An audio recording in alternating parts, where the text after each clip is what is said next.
Let us guide you through the history of Nicosia, the last divided capital of Europe. The area which is known today as Nicosia was first inhabited 5,000 years ago. The first people that lived there built small settlements on the hills around the city and also along the Pevieros riverbank.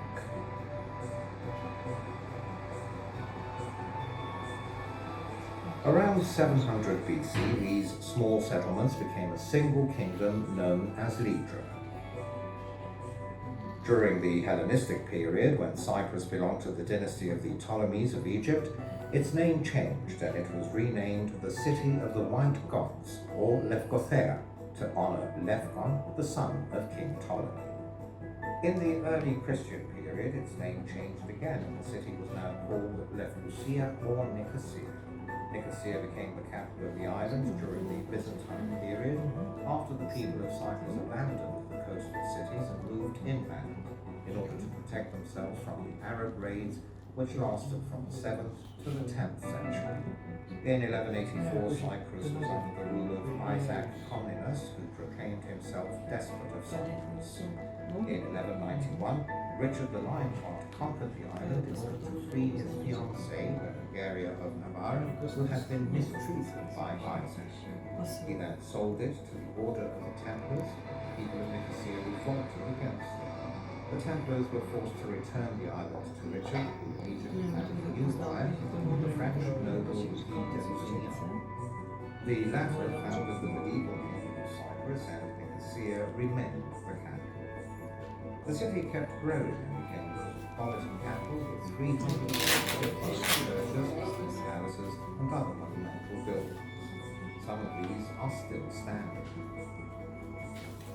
The impressive medieval metropolitan church of Hagia Sophia in the center of the city. This church was converted to a mosque in 1570. The church of St. Nicholas or Legastatic, which was built over an earlier Byzantine church. Santa Maria of the Augustinians, which was also converted to a mosque, as well as the church of St. Catherine. The royal palace was found near what is known today as the Catholic Street, and the only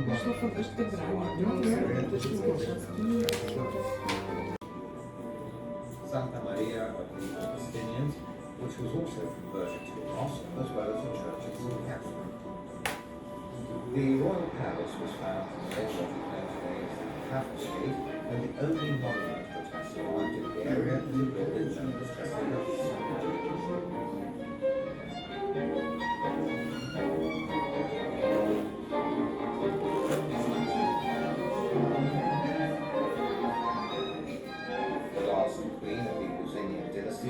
Was the Venetian-born Caterina Cornaro. After ruling Cyprus for a few years, she was forced to abandon the island and resign her crown to the Doge of Venice. The Venetians deemed it necessary to build new fortifications for Nicosia. They called upon Giulio Savognano, who designed the new walls of the city, and gave them the shape of a star with 11 bastions. These walls are considered to be a prototype of Renaissance architecture. The new fortifications were built with the financing of many of the noble families of Nicosia and had 3 gates: Julia, Augusta Gate, San Domenico, Paphos Gate, and Provveditore, Quirine Gate. On the 2nd of July 1570, the Ottomans landed on Cyprus and marched to Nicosia. On the 9th of September, it's said that the first Ottoman flag bearer, Bayraktar, managed to climb the walls of the city and raise his flag on the Constanza bastion, where afterwards a small mosque was built to honor him. Nicosia remained the seat of the Ottoman commander who lived in the Sarai, which was a medieval palace. The city was also the seat of the Greek Orthodox Archbishop, who resided in his palace and officiated in the Cathedral of Ioannidis. The official representative of the Greeks of Cyprus, along with the Archbishop, was the dragoman, the interpreter, who also acted as a tax collector. The mansion of one famous dragoman, Haji Cornesius, is still standing. During the early 19th century, Archbishop Kyprianos founded the first school in Nicosia, which still operates today as the Pancyprian Gymnasium. In 1821, in order to prevent a possible uprising of the Greeks of Cyprus, the commander of the island ordered the execution of Archbishop Kyprianos and the rest of the bishops, as well as that of most of the Greek leaders. Some were hanged, others beheaded in the square in front of the Sarai. In 1857, the Phaneromeni Girls' School was founded, and in the same year, the Church of Panagia Phaneromeni was built. The French vice-consul and Philoline, Gustave Lafon, mediated in order to obtain the necessary permission to erect the first belfry at a Greek Orthodox church since the period of Latin rule. In 1878, in a secret agreement, the administration of the island was turned over to the British Empire. Nicosia remained the capital of the new British colony. The year 1882 saw the establishment of municipalities in all towns. Today, Nicosia's municipality is housed in a magnificent neoclassical building on a bastion which overlooks Eleftheria or Liberty Square. Nicosia was and still is the center of the business life of the island.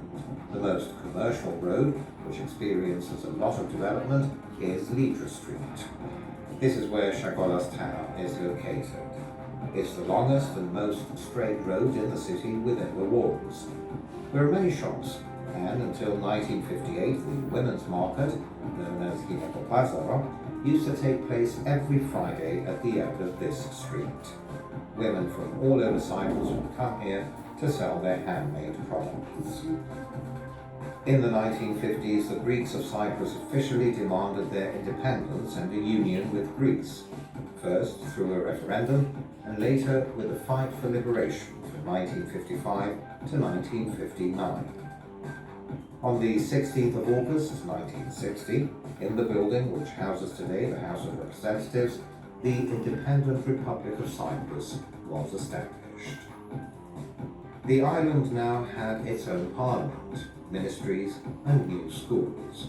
In the newly established state, all the communities participated: Greeks, Turks, Armenians, Maronites, Latins. In 1963, with the rebellion of the Turks of Cyprus, Nicosia was divided by the Greek line.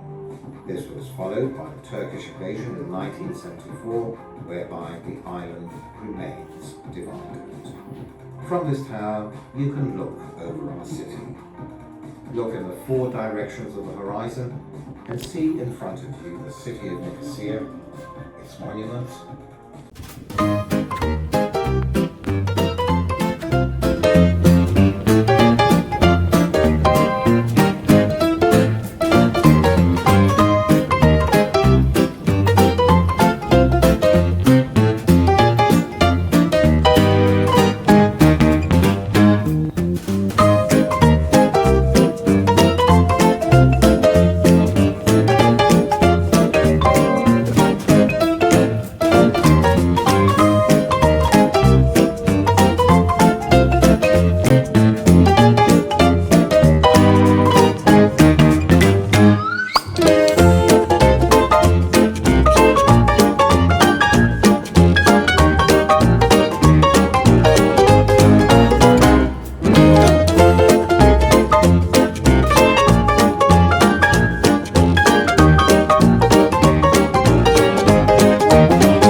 concedi la pace ai nostri giorni e con l'aiuto della tua misericordia vivremo sempre, liberi dal peccato e sicuri da ogni turbamento, nell'attesa che si compia la beata speranza e venga il nostro